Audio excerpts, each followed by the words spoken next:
Hello, it's Woolly Hat here, and in this video I'm going to show you how I block my garments. So I've done the back and two side fronts of the cardigan, and usually at this stage I do block them. I don't wait till I've done the sleeves because normally in a garment like this you would have to sew these two together, and it's easier to do if you've blocked the whole of the garments that you're going to be using to sew up. So if I show you what I've got here as a base, so I've got a towel on top of the table.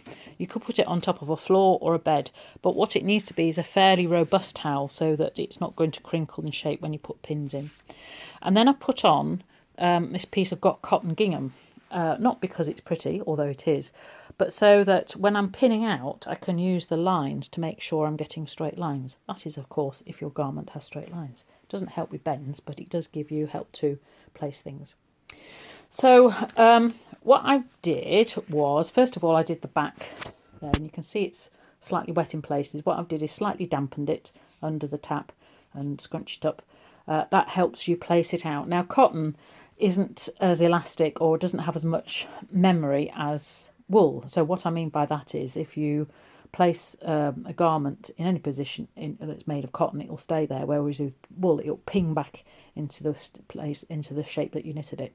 So cotton is quite malleable, you can place it anywhere, but it's good to make sure that the garment is the right size and is going to be the right shape. So what I did was I started over here and then pinned this edge here. I'm using, these are called blocking pins, which you can go out and buy or order on the internet.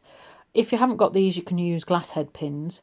I would say if you haven't got pins that don't have a head on, you will lose them, and there's a danger that you'll be putting your garment on with the pin still in, which is no good. So what I've done now, you see I've put them there. You can, if you at great expense go and buy blocking mats, which are like big play mats, you can actually pin it in there. But as I'm doing it on the family dining room table, I don't want to scratch the table, so I've just pinned it in through there. So I've used the straight lines to get the straight lines of the sides, and also to help measure out the armholes and the seams as well. So that's all pinned out, and I've measured this.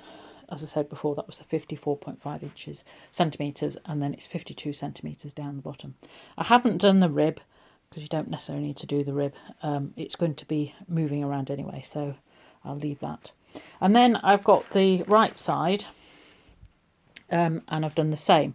And because I've put it next to the front, I can see that it matches, or the seams match and the distances match. So I've done exactly the same thing, measured across here, so that's half of 54.5, and pinned all the way around to pin it out. And again, with this one I've dampened it as well. So I shall leave that until it's dry, because my table's not big enough, or it would be if I cleared off all the rubbish at the back. There you are, rubbish. Then I will put it all together, but what I'll do is I'll wait till these two are dry, take this one off, and then put the other side on here to match so that I've got the right side. And then once I've got those, I'm going to keep them flat or fold them neatly so that then I can then sew up, as I said, these seams. These are the shoulder seams, and then I'm ready to put the collar on when I so wish. So that's what I do for blocking. I hope that's useful, and I'll see you soon.